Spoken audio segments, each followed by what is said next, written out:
in Germany and Europe? Well, you think he wouldn't have fear? That's the opposite. He lived in fear all the time. He was paranoid. He had to take medication. He was a wreck at the end of his life. He ended up killing himself in hiding. When you're not in God's will, there's no peace.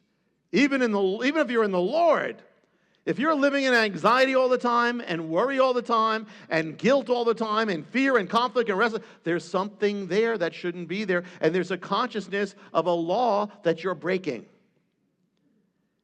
But if a criminal has a change of heart, a new heart, that he's not going to live against the law anymore, then he's not going to be so worried about the law anymore. He's not going to be so conscious of it because he's living with it.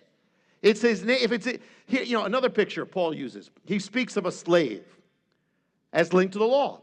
Why? A slave does things. Why? Because the slave has to do things.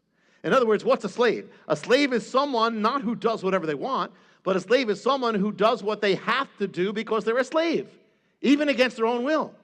A slave does things by compulsion. They're forced.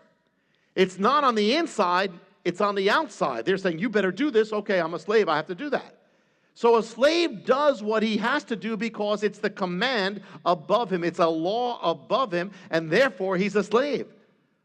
But so Paul speaks about being slaves of that. But what happened now, if the slave, instead of doing things because he has to do it, he doesn't want to do it, but now, what if he wants to do it? Well, if he wants to do what he has to do, he's not a slave anymore. In other words, if he starts saying, well, I want to do this anyway, well, then the more he wants to do it, what he has to do, he's not so conscious of having to do it anymore. You understand?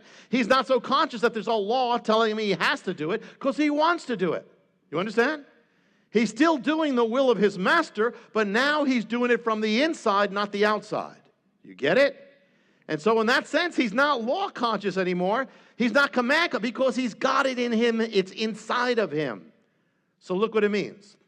The Orthodox Jew who follows the law, and actually the Orthodox Jew cannot follow, nobody can follow the law as it was given, just can't. The temple's gone, all these things are gone. You cannot possibly do it. But they do what they can. They do certain things, they don't do other things, they rationalize it. But every moment they add things, they take away things, but they're looking at here saying, hey, we're following the Torah. The Orthodox Jew has something for every, I have to do this, I say this prayer in the morning, this prayer, this prayer, this prayer, I'm praying. They're actually, and I'm not knocking, I'm knocking not being saved, but the thing is that, here it is, I have to say this prayer.